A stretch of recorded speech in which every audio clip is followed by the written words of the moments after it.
ஆஞ்சநேயரோட ஸ்லோகம்.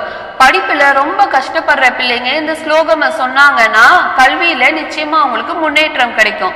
இந்த ஸ்லோகம் எப்படி சொல்லணும்னா, விடிய காலையில எஞ்சி ஆஞ்சநேயரை மனசுல நினைச்சுக்கிட்டு அவரோட துதிய சொல்லணும்.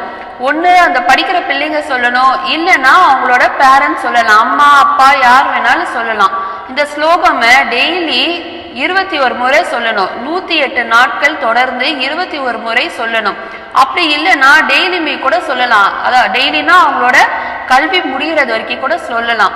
இப்ப இந்த ஸ்லோகம் என்னன்னு பார்க்கலாம். நீர்பலம் யசோ தைரியம் நிர்பயத்வம் அரோகதா அனுப்பியம் வாக்கு படுத்வம்ச அனுமத் ஸ்மரணேத் பவேத்.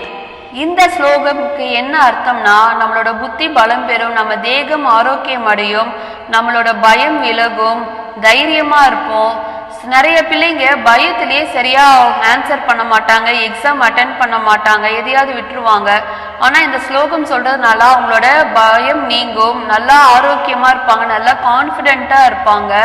அதனால இந்த ஆஞ்சநேயர் ஸ்லோகம் டெய்லியுமே கண்டிப்பா சொல்லலாம். இந்த ஸ்லோகம் இன்னொரு வாட்டி சொல்றேன். புத்திர் பலம் யசோ தைரியம் நிர்பயத்வம் அரோகதா அனுப்பியம் வாக்கு படுத்வம்ச அனுமத் ஸ்மரணேத் பவேத். இந்த ஸ்லோகமை டிஸ்கிரிப்ஷன் பாக்ஸ்ல கொடுக்குறேன். கண்டிப்பா நீங்க பார்த்து படிங்க. உங்க பிள்ளைங்களை படிக்க வைங்க. இல்ல பிள்ளைங்க படிக்கலன்னா பேரண்ட்ஸ் நீங்க கண்டிப்பா படிங்க. இந்த வீடியோ உங்களுக்கு பிடிச்சிருந்தா மறக்காம லைக் பண்ணுங்க, ஷேர் பண்ணுங்க, சப்ஸ்கிரைப் பண்ணுங்க. நன்றி, வணக்கம்.